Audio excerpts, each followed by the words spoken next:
Waktu begitu cepat berlalu. Umur kita bertambah, tapi usia kita makin berkurang.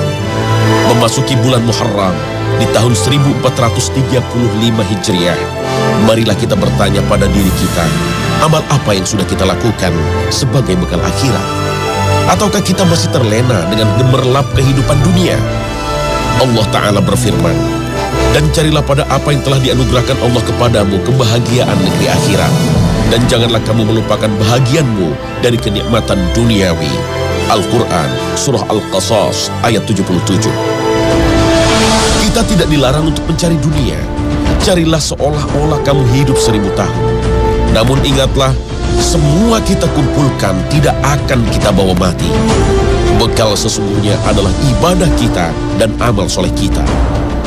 Semua yang kita lakukan di dunia bisa bernilai ibadah jika semuanya diabdikan karena Allah dan untuk Allah semata. Hidup di dunia tak berarti kita menutup mata dan telinga. Justru diharuskan untuk melihat dan mendengar apa yang terjadi di sekeliling kita. Karena inilah sesungguhnya tugas sebagai khalifah di muka bumi. Allahu Jalla Jalaluh telah menganugerahkan beberapa bulan yang istimewa untuk kita, antara lain bulan Muharram. Kita wajib mengagungkan bulan pertama di tahun Hijriah ini, yaitu bulan yang memiliki banyak keistimewaan.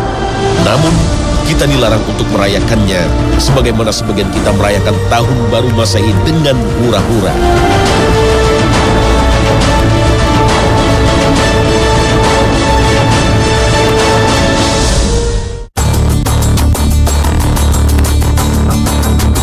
Assalamualaikum warahmatullahi wabarakatuh. Selamat pagi pemirsa Trans 7. Khazanah, ensiklopedia Islam dunia, pagi ini kembali hadir ke hadapan Anda. Alhamdulillah, kita masih diberi umur panjang untuk kembali bersua dengan bulan Muharram yang menjadi pertanda kita memasuki tahun baru Islam. Muharram, inilah bulan yang termasuk Ashurul Hurum, yaitu satu dari 4 bulan yang dimuliakan Allah. Inna iddatash shuhuri 'inda Allahi 12 shahran fi kitabillahi yawma khalaqas samawati wal arda minha arba'atun hurum. Dalam ayat ini tidak ditemukan nama keempat bulan ini. Namun dijelaskan dalam hadis diriwayatkan dari Abu Bakrah, Rasulullah pernah berkhutbah pada musim haji. Dalam khutbahnya beliau bersabda, "Ketahuilah bahwa zaman dan waktu itu berputar sejak Allah Subhanahu wa Ta'ala menciptakan langit dan bumi, 1 tahun 12 bulan. Dan diantaranya ada 4 bulan yang dimuliakan, yang dihormati, 4 bulan haram, 3 bulan beruntun Zulqa'dah, Zulhijjah, dan Muharram. Dan yang keempat terpisah yang letaknya sebelum bulan Sya'ban, yaitu bulan Rajab." Hadis riwayat Bukhari Muslim. Ibnu Abbas, salah seorang sahabat Nabi yang pernah didoakan oleh Rasulullah untuk memiliki kepandaian khusus dalam menafsirkan Al-Quran, berkata mengenai 4 bulan yang dimuliakan Allah, "Janganlah kamu menzolimi diri kamu pada bulan-bulan itu." Setiap perbuatan menzolimi diri sendiri kapanpun tetap dilarang. Tapi Ibnu Abbas menekankan untuk tidak berbuat dosa pada keempat bulan itu. Imam Qatadah mengatakan bahwa kezoliman yang dilakukan pada bulan-bulan yang mulia itu lebih besar dosanya daripada kezoliman yang dilakukan pada bulan-bulan yang lain. Sekalipun setiap kezoliman kapanpun dilakukan merupakan kesalahan besar. Bulan Muharram disebut oleh Rasulullah sebagai Syahrullah atau bulannya Allah. Karena itu, bulan ini memiliki keutamaan khusus karena disandingkan dengan lafaz Allah, yaitu Syahrullah. Sebagaimana sabda Rasulullah Sallallahu Alaihi Wasallam, puasa yang paling utama setelah Ramadan adalah puasa di bulan Allah, yaitu Muharram. Sedangkan solat yang paling utama setelah solat fardu adalah solat malam. Hadis riwayat Muslim. Imam Suyuti mengatakan Muharram dinamakan Syahrullah, sementara bulan yang lain tidak mendapat gelar ini karena Muharram merupakan nama yang dibuat pada masa Rasulullah. Sementara pada zaman jahiliyah, Muharram disebut Safar Awal.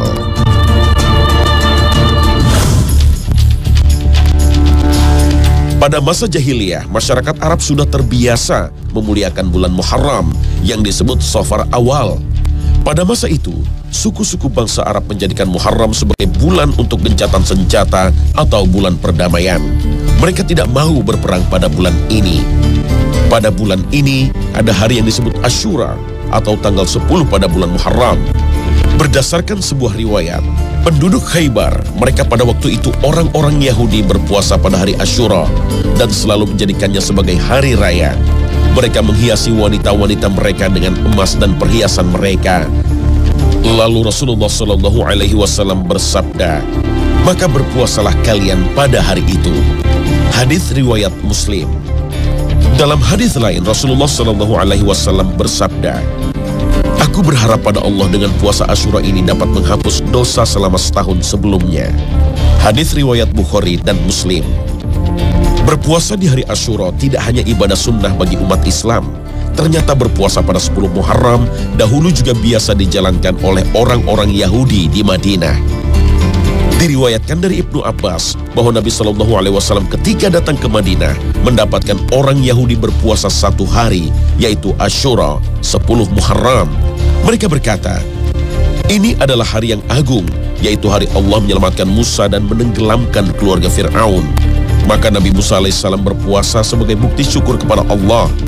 Rasulullah SAW berkata, "Aku lebih berhak mengikuti Musa alaihissalam daripada mereka." Maka beliau berpuasa dan memerintahkan umatnya untuk berpuasa. Hadis riwayat Bukhari. Dalam riwayat lain, Ibnu Abbas radhiyallahu an berkata, ketika Rasulullah SAW berpuasa pada hari Asyura dan memerintahkan kaum muslimin berpuasa, mereka para sahabat berkata, "Ya Rasulullah, ini adalah hari yang diagungkan Yahudi dan Nasrani." Maka Rasulullah pun bersabda, "Jika tahun depan kita bertemu dengan bulan Muharram, kita akan berpuasa pada hari ke-9, tanggal 9. Hadis riwayat Bukhari dan Muslim. Imam Ahmad dalam musnadnya dan Ibnu Khuzaimah dalam sahihnya meriwayatkan sebuah hadis dari Ibnu Abbas radhiyallahu an, Rasulullah SAW bersabda, "Puasalah pada hari Asyura dan berbedalah dengan Yahudi dalam masalah ini. Berpuasalah sehari sebelumnya atau sehari sesudahnya." Ibnu Qayyim dalam kitab Zadul Ma'ad menjelaskan, urutan pertama yang paling sempurna adalah puasa 3 hari, yaitu puasa tanggal 10 ditambah sehari sebelum dan sesudahnya. Para ulama berpendapat puasa 3 hari pada tanggal 9, 10, dan 11 sebagai kehati-hatian untuk memastikan seseorang mendapat puasa Asyura karena khawatir salah perhitungan. Puasa 3 hari juga bisa dimasukkan sebagai puasa 3 hari pada pertengahan bulan. Sementara berpuasa pada tanggal 9 dan 10 Muharram, sebagaimana dijelaskan dalam hadis, Rasulullah berniat untuk berpuasa pada tanggal 9 Muharram untuk membedakan dari puasa yang dilakukan orang Yahudi. Namun, Rasulullah lebih dulu wafat hingga tidak sempat berpuasa pada tahun berikutnya. Namun, boleh juga berpuasa hanya pada tanggal 10 Muharram.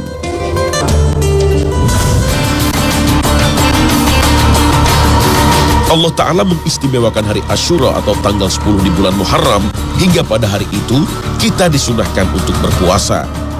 Hari itu menjadi istimewa, banyak peristiwa sejarah yang dilalui oleh para nabi. Berdasarkan hadits sahih riwayat Bukhari Muslim, pada hari itu Nabi Musa alaihissalam berhasil membebaskan kaum Bani Israel dari kejaran Fir'aun dan pasukannya. Dalam hadis serupa riwayat Ahmad ada tambahan redaksi yang berbunyi, "Ini adalah hari di mana berlabuhnya kapal Nabi Nuh alaihissalam di atas bukit Judi. Lalu Nabi Nuh alaihissalam dan Musa berpuasa karenanya sebagai tanda syukur." Kemudian dalam riwayat Bukhari, Rasulullah bersabda kepada para sahabatnya, "Kalian lebih berhak untuk mengikuti Nabi Musa alaihissalam daripada mereka." Banyak kisah yang berkaitan dengan hari Asyura disandarkan kepada Rasulullah. Namun, sebagian hadis termasuk kategori maudhu atau hadis palsu. Sebagian kisah lainnya bersumber dari cerita Israiliyat.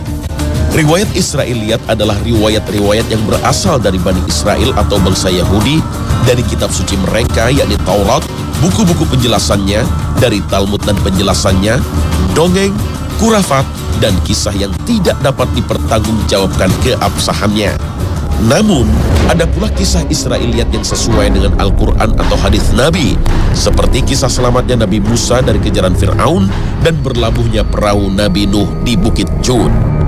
Ada juga riwayat Israiliyat yang tidak bertentangan dengan ayat Al-Quran atau hadis Nabi, serta tidak pula sesuai dengan Al-Quran dan Sunnah. Riwayat seperti ini boleh diriwayatkan. Dari Abi Hurairah radhiyallahu anhu dia berkata, Ahlul Kitab membacakan Taurat dengan bahasa Ibrani dan menafsirkannya dengan bahasa Arab kepada umat Islam. Lalu Nabi SAW bersabda, jangan kamu benarkan ahli kitab dan jangan pula kamu dustai. Katakanlah, kami beriman kepada Allah dan kepada apa yang diturunkan kepada kami. Hadis riwayat Al-Bukhari. Ibnu Jauzi rahimahullah menulis sebuah kitab Al-Mawdu'at yang membahas hadis-hadis palsu, antara lain yang berkaitan dengan hari Asyura. Inilah antara lain bunyi hadisnya. Barang siapa berpuasa Asyura, maka seakan-akan ia berpuasa sepanjang tahun. Puasa Asyura adalah puasanya para nabi. Dan barang siapa menghidupkan malam Asyura, maka seakan-akan ia beribadah kepada Allah seperti ibadahnya para penghuni 7 langit. Barang siapa sholat 4 rakaat dan pada setiap rakaat ia membaca Al-Fatihah sekali dan Al-Ikhlas 50 kali, maka Allah akan mengampuni dosa-dosanya selama 50 tahun yang lalu dan 50 tahun yang akan datang. Dan Allah akan membuatkan baginya 1 juta mimbar terbuat dari cahaya di hadapan para malaikat yang mulia. Pahala puasa Asyura juga disebutkan dalam sebuah hadis palsu yang berbunyi, barang siapa berpuasa pada hari Asyura, maka ia diberi pahala 10.000 malaikat. Dan barang siapa berpuasa pada hari Asyura, ia akan diberi pahala 1.000 orang yang menunaikan haji dan umrah. Barang siapa berpuasa pada hari Asyura, maka ia diberi pahala 1.000 orang yang mati syahid. Barang siapa berpuasa pada hari Asyura, maka ia diberi pahala 7 lapis langit. Hari Asyura bagi kaum Syiah merupakan hari berkabung. Pada hari itu Husain bin Ali, cucu Rasulullah, dibunuh di padang Karbala. Mereka pun menggelar berbagai ritual untuk menyakiti diri. Keutamaan hari Asyura sungguh jelas dalam sebuah hadis sahih riwayat Bukhari Muslim, akan menghapus dosa selama setahun yang lalu. Karena itulah, persiapkan diri kita untuk berpuasa pada tanggal 10 Muharram, ditambah 1 hari sebelumnya atau setelahnya, atau 3 hari berturut-turut, tanggal 9, 10, dan 11 Muharram. Jika sebagian kita masih ada yang memiliki tanggungan qadha puasa Ramadan, bersegeralah untuk puasa qadha. Para ulama dari mazhab Hambali mengharamkan puasa sunnah sebelum mengqadha puasa wajib Ramadan. Namun, sebagian ulama memakruhkannya. Dan menurut pendapat mazhab Maliki dan Syafi'i, walaupun makruh tetap diperbolehkan. Hanya mazhab Hanafi yang memperbolehkan puasa sunnah sebelum mengqadha puasa Ramadan, karena tidak diwajibkan untuk mengganti puasa wajib dengan segera.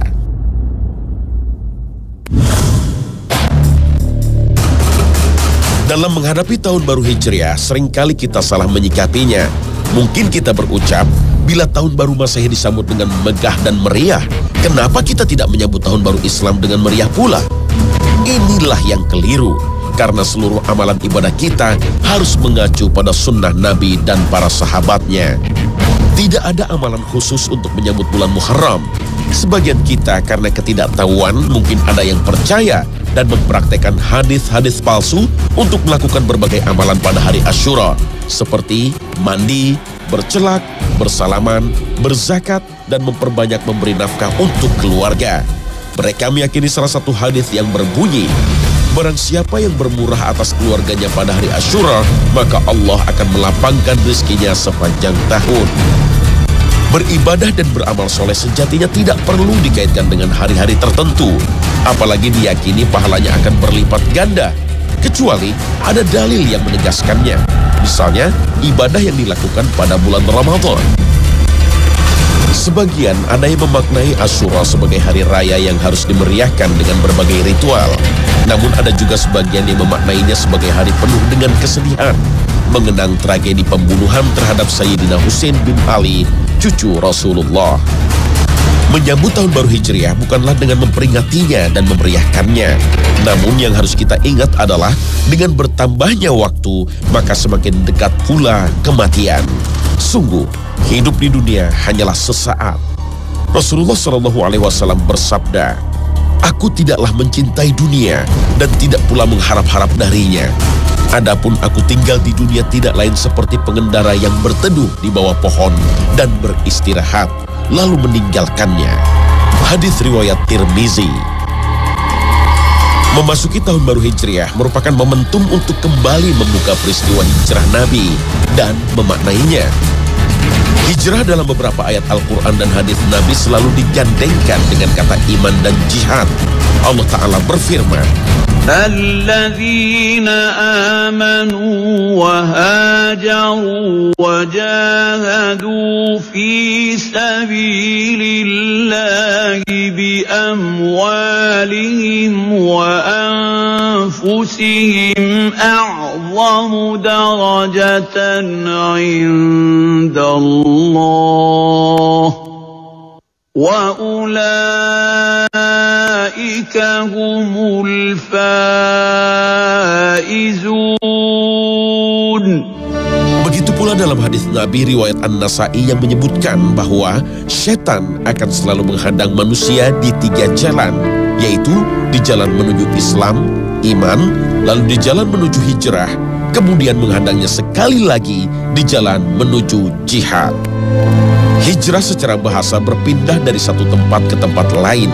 Dalam Islam, hijrah bisa dimaknai secara fisik, seperti hijrah kaum muslim dari Mekah ke Habasyah, karena begitu beratnya penganiayaan yang dilakukan kafir Quraisy. Atau hijrahnya Nabi dari Mekah ke Madinah, yang menjadi awal kemenangan umat Islam menghadapi kafir Quraisy. Bahkan awal kejayaan umat Islam menaklukkan 2 negeri adidaya, Romawi dan Persia. Namun, hijrah bisa juga difahami secara makna, yaitu meninggalkan kekufuran dan kesesatan menuju cahaya keimanan. Hijrah merupakan sebuah transformasi diri untuk merubah akidah, pola pikir, akhlak, dan ibadah, serta perjuangan sesuai yang digariskan oleh Al-Quran dan Sunnah Nabi. Rasulullah bersabda, orang yang berhijrah adalah orang yang meninggalkan apa yang dilarang Allah. Hadis riwayat Bukhari dan Muslim. Dalam Al-Quran, pengertian hijrah seperti ini terdapat dalam 21 ayat. Makna ini juga bisa dijabarkan sebagai perpindahan seorang muslim dari kufur kepada iman, dari syirik kepada tauhid, dari kemunafikan kepada istiqomah, dari maksiat kepada taat, dan dari haram kepada halal. Hijrah dalam pengertian ini diistilahkan sebagai hijrah mental. Hijrah ini bersifat mutlak dan berlaku bagi setiap muslim. Artinya, setiap muslim mesti melakukannya, karena untuk menjadi pribadi muslim yang kafah harus didahului dengan hijrah ini. Hijrah mental ini tak kenal waktu dan bersifat abadi sebagaimana sabda Nabi. Hijrah belum berakhir sehingga berakhirnya taubat, dan taubat tidak akan berakhir sehingga matahari terbit dari sebelah barat. Hadis riwayat Ahmad, Abu Dawud, Tabrani, dan Baihaqi. Sedangkan hijrah dengan pengertian khusus adalah meninggalkan negeri kafir menuju negeri Islam, seperti hijrah yang dilakukan oleh Rasulullah SAW dan para sahabatnya dari Mekah ke Madinah. Hijrah seperti ini tidak mutlak harus dilakukan, kecuali negeri kita tidak aman, mengancam keselamatan, dan tidak bisa beribadah secara maksimal. Jika kita hidup di negeri yang membatasi kebebasan beribadah, hingga tidak bisa melaksanakan ibadah seperti sholat, puasa, zakat, dan ibadah lainnya, maka menurut Muhammad Said Ramadan Al-Buthi dalam Fiqh Sirah, hijrah hukumnya wajib. Hijrah hukumnya mubah jika seorang muslim menghadapi musibah atau cobaan yang menyulitkan dirinya. Dan hijrah bisa jadi haram jika kita berpindah ke negeri yang justru membatasi bahkan melarang kita untuk menjalankan syariat Islam. Hijrah mensyaratkan keimanan yang tinggi. Mengaku beriman tapi tidak mau hijrah merupakan isyarat bahwa ia masih menomorduakan Allah dan Rasul-Nya. Kaum muhajirin adalah contoh ideal penerapan hijrah. Mereka meninggalkan keluarga, rumah, dan hartanya karena tidak mau melepaskan agama yang diyakininya. Oleh karena itu, Allah memuliakan mereka. Esensi hijrah adalah perubahan, dimulai dari perubahan individu, kemudian perubahan sosial. Sebagaimana Rasulullah berhasil merubah individu, kemudian membangun masyarakat. Dari masyarakat jahiliyah menjadi masyarakat Islam. Hijrah menjadi tonggak berdirinya daulah Islamiyah yang saat itu Nabi Muhammad SAW bukan hanya seorang Rasul, beliau juga bertindak sebagai kepala negara. Setelah kaum muslim ditindas oleh kafir Quraisy selama 13 tahun, setelah hijrah, kaum muslim bangkit sebagaimana diisyaratkan oleh Aisyah radhiyallahu anha. Dulu ada orang mukmin yang lari membawa agamanya kepada Allah dan Rasulnya karena takut difitnah. Adapun sekarang setelah hijrah, Allah Subhanahu wa taala benar-benar telah memenangkan Islam dan seorang mukmin dapat beribadah kepada Allah Subhanahu wa taala sesuka dia. Hadis riwayat Al-Bukhari. Setelah hijrah, Islam bangkit dan berkembang pesat hingga menyebar ke seluruh jazirah Arab serta mampu menembus berbagai pelosok dunia. Kekuasaan Islam hampir meliputi 2/3 dunia. Islam bukan hanya berkuasa di jazirah Arab dan seluruh Timur Tengah, tetapi juga menyebar ke Afrika dan Asia Tengah, bahkan mampu menembus ke jantung Eropa di Andalusia, Spanyol. Setelah 14 abad berlalu, mari kita berkaca pada diri kita. Bagaimanakah kondisi umat Islam saat ini? Lihat umat Islam di negeri kita sendiri. Apakah sistem Islam yang mengatur kehidupan kita, baik di bidang politik, ekonomi, maupun sosial budaya? Bagaimana kehidupan umat Islam di dunia? Umat Islam terpecah belah.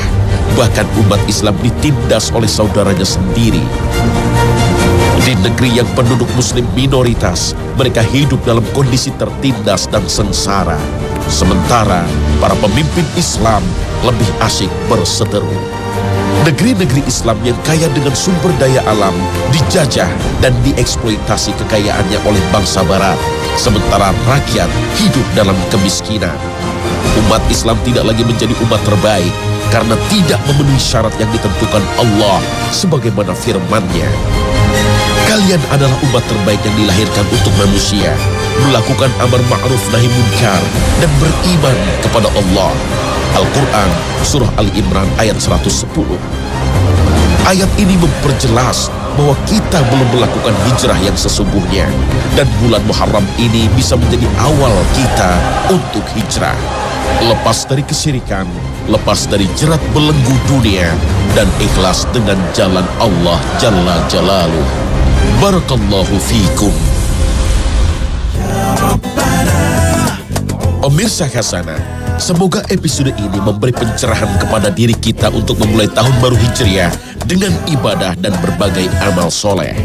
Yang lebih penting, kita makin memahami makna hijrah yang sesungguhnya. Hijrah yang tidak hanya membawa perubahan pada diri kita, juga masyarakat. Terima kasih atas perhatian Anda dan wassalamualaikum warahmatullahi wabarakatuh.